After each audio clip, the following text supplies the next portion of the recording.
السلام عليكم ورحمة الله وبركاته. احنا دخلنا داخل مقبرة سيدي المختار. سيدي المختار بن إبراهيم بالكسار العبيدي.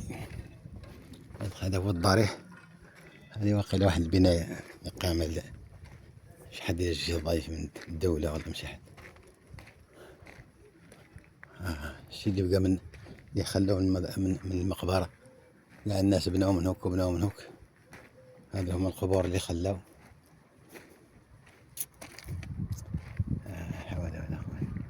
واحد قاعد دخل في الدار هذه، دخل داخل ونشوف الناس كتش. الناس ما عندها غير قبل صافي القبور، ما يحترمون حد، ما عندهم علاقة بهم. هنا كان ولاد صغير، هذه المنطقة هذه كانت تزور منهم الناس، هذه هي قبورهم كاع. رحمة الله عليهم. السلام عليكم ورحمة الله وبركاته. إن شاء الله. اللهم ارحمهم واغفر لهم وارحم جميع موتى المسلمين والمسلمات. حاج نشوفوا هذا القبر ديالنا، هذا القبر حديث. شوف هذا دخل كاع في المقبرة، داونا واحد الطرف ما شتك عليه. هذه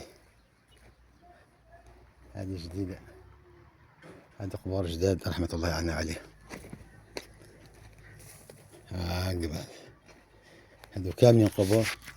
وهذا الحيط، هذا البلاصة هذه كانوا فيها ولاد صغير، مازالوا كاع منهم وحدين هون.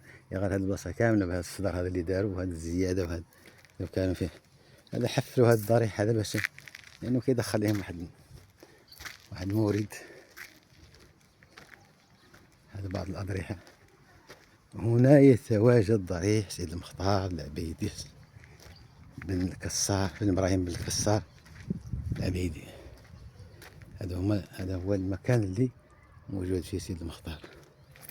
أما داخل القبة هذا غير سيد المختار، واحد من العبيدات رحمة الله علينا وعلى الجميع، كما يقول أهل البلد.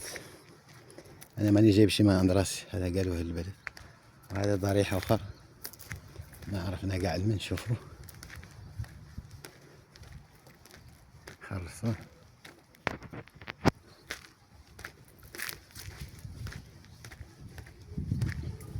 طاح الشيء هذا كامل، طاح الكم. شفتوا هذا حتى هو ضريح من الأضرحة من ولاد السبع. قبل وهذا هم اللي ضريح. وهذا القبور كاين الناس اللي كاين فقهاء وكاين علماء هون، كاين ناس في المستوى، كانت في أهل العلم من أهل الخبرة ومن أهل، لكن ما كتحبش القباب يبتناو عليها لأنها بدعة وحرام وحاسب عليها الله. يوم لا ينفع مال ولا بنون إلا من أتى الله بقلب سليم. قبل نمشوا نشوفوا هاد القبور الأخرى. احنا بعد رانا مرحمين الجميع سواسية عنا، لأن الله سبحانه وتعالى هادو الناس ما كيمتازوا بالقبة أو بفلان ولد فلان، يمتاز بالعمل.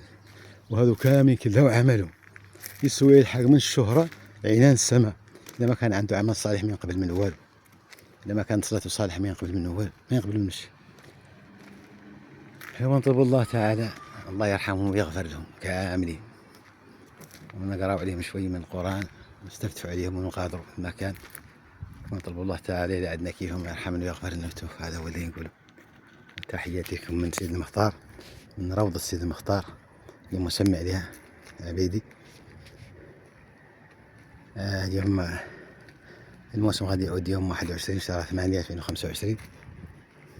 احنا اللي نرحموا على هاد الناس هادو كاع قبور جديدة حديثة العهد.